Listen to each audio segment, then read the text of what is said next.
tatanungin ko to kay Secretary at sana payagan ako ng chairman na si Secretary Herbosa mismo ang sumagot, no? Every year ang laki ng HPEP para sa health centers. Every year nag-aagawan, ayaw nila i-itemize. So siya nagsasabi kung kanino mapupunta. And then after 2-3 years, nakalamsam yun di ba correct? I mean, meron pong annex, Mr. President. Pero pag annex, napapalitan di ba? During the year. During the year. Oo. Yeah. I mean, during the budget process. Implementation, yeah. Kinakabit na ho ngayon ng, kinakabit po sa Sige, budget. but my point is this, no? Dapat, part ng efficiency, anti-red tape, alam mo na, ito yung dami ng barangay, ito yung walang health center, ito lalagyan mo. Kaya nga nilalagay ng kontratista, di ba?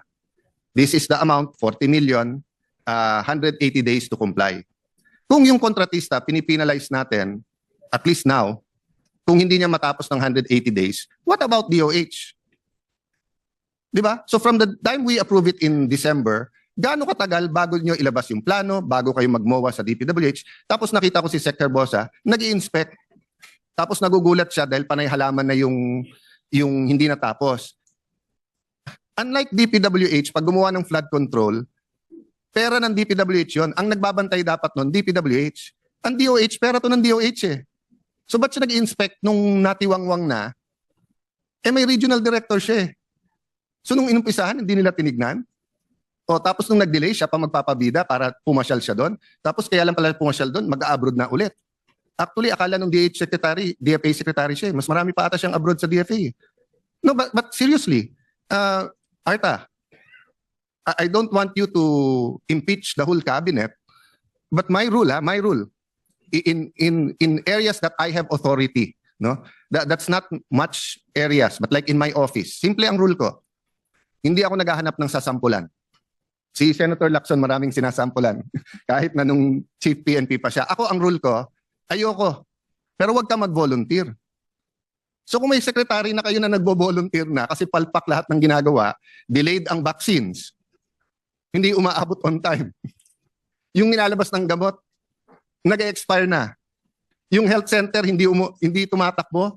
Tapos sisisihin niya local government, wala daw doktor. Ba't mo binigyan ng health center? Si Sec Sani Anggaran nandyan sa likod. Hindi magbibigay yan ng school na walang lupa. So pag sinabi ko, boss, pengen naman para sa Taguig, may lupa ba? Yes. Of course, siya naglalagay ng plantilla, kaya alam niya pag meron o hindi. Siyempre, tatanungin niya, may estudyante pa. Baka naman bukid yon na napakalaki na wala. So ibig sabihin, ang DOH naglalagay ng health center, hindi mo muna kakausapin yung mayor or governor na may pondo ka ba para sa nurse, may ganyan ka ba?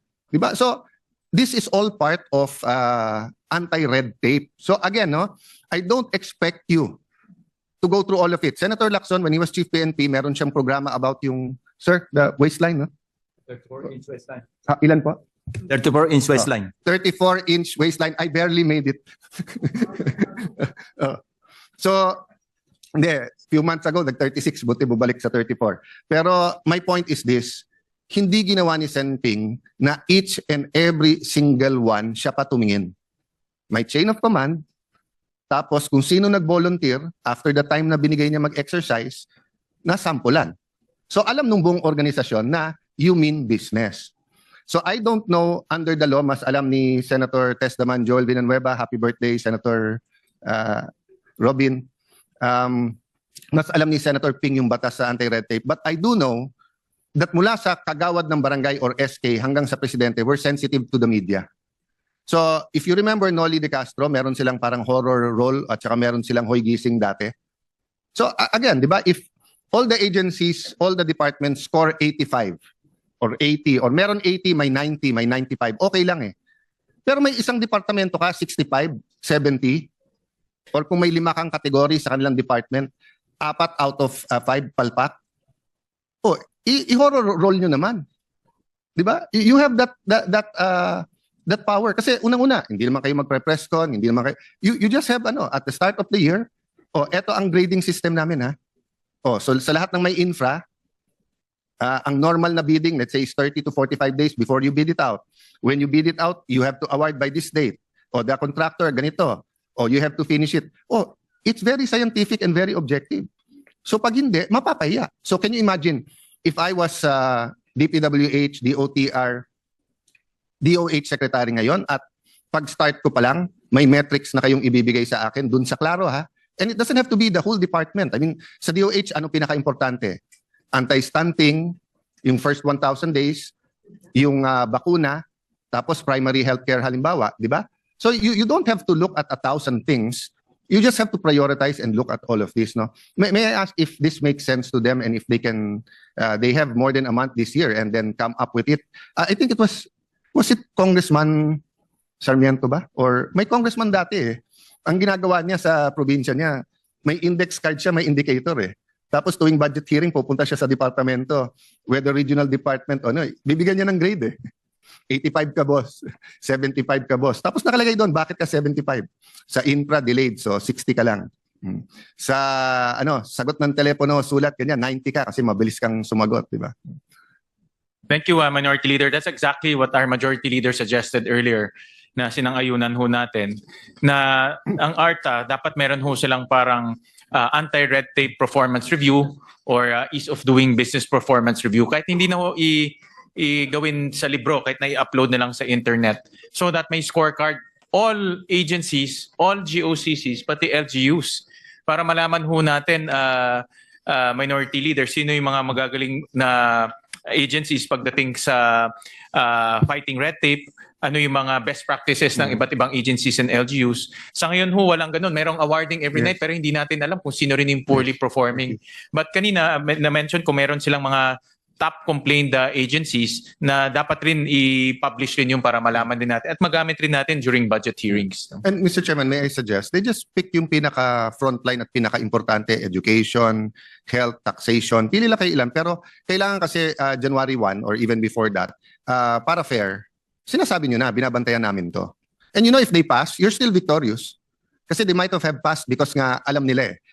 Sino ba nagsabi nun yung scientist na by merely observing, nag-iiba ang kilos ng isang tao. That's why nga hindi daw scientific lahat ng studies because if you know you're being observed, umiiba yung kilos mo. So, I'll speed it up, Mr. Chair, dahil alam ko nakiusap lang tayo kay Senator Pia na para ituloy yung DSWD. But may I take advantage that Senator Joel, Senator Lacson is here, Senator Pia, sa Ways and Means naman siya. Nung hiningi ko sa dating BIR Commissioner, kung na-issuean ng LOA ng letter of authority ever in this administration, yung top 15 contractors, sabi niya kailangan executive session. Kailangan naman mag-move tayo para dun lang. Kaya sabi ko nga sa kanya, I think Senator Marcoleta pan chairman nun, sabi ko, baka naman pwedeng 5 minutes break, officially it's an executive session, iabot mo sa amin. No? The reason why I ask this, kasi lahat halos ng businessman, maliit, medium, malaki na nakausap ko, pati oligarchs, nalulunod daw sila sa LOA.